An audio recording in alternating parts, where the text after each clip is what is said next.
బ్రహ్మాండమైన హిట్తో ఈ సినిమా ఈరోజు విడుదలైంది. సినిమా చాలా అద్భుతంగా వచ్చింది. నందమూరి కళ్యాణరామ్ ఇన్ని సినిమాలు చేసిన సినిమాల్లో ఈ సినిమా ఒక మైలురాయిలుగా నిలబడింది. ఎన్నో విజయాలతో ముందుకొచ్చిన నందమూరి కళ్యాణరామ్ ఈ విజయం కూడా ఈ కొత్త సంవత్సరం కైవసం చేసుకుని చాలా ఆనందంగా ఉంది.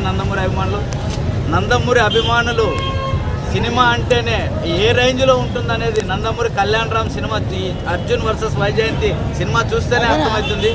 గొప్ప చిత్రం. ఈ చిత్రంలో విజయశాంతి గారు నటించడం చాలా గొప్ప విషయం. ఇన్నేళ్ల తర్వాత మళ్ళా మేడం గారు ఈ సినిమాలో అద్భుతమైన నటనతో వచ్చినారు. అలాగే నందమూరి కళ్యాణరామ్ కూడా ఇంత గొప్ప చిత్రాన్ని నటిస్తాడని మేము ఊహించుకోలేదు. ఇంత గొప్ప చిత్రం రావడం చాలా మా అభిమానులు ఆనందం వ్యక్తం చేస్తున్నాం. నందమూరి కళ్యాణరామ్ చిత్రాల్లో హైలైట్ కంటే ఈ చిత్రంలో లాస్ట్ క్లైమాక్స్లో రావడం ఒక సీను ప్రతి ఒక్క ప్రేక్షకులని ఒగ్గిరికాయలు పొడిచే ఒక ఊబంశం పగిలిపోతుంది. అటువంటి చిత్రం రావడం మాకు అదృష్టం. అటువంటి సీను ఇంతవరకు ఏ హీరో కూడా నటించలేదు. అంత గొప్ప యాక్షన్తో ఆ సీన్ ఏమనేది నేను కూడా బయట చెప్పకూడదు. ప్రతి ఒక్కరు థియేటర్లో చూస్తేనే అర్థమవుతుంది.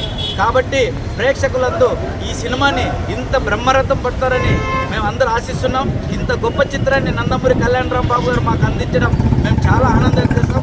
మా నందమూరి అభిమానులంతా నందమూరి కళ్యాణరామ్కి ఎవరెవరు వెళ్ళారు ఈరోజు సినిమాకు? ఈరోజు చిత్రం నందమూరి అభిమాన కుటుంబ నందమూరి కళ్యాణరామ్ సేవా సమితి టీం అంతా వెళ్ళినాం. అలాగే ఈ చిత్రానికి ప్రతి ఒక్క నందమూరి అభిమానులంతా రావడం, ఆనందం వ్యక్తం చేసుకోవడం చాలా గర్వకారణంగా ఉంది.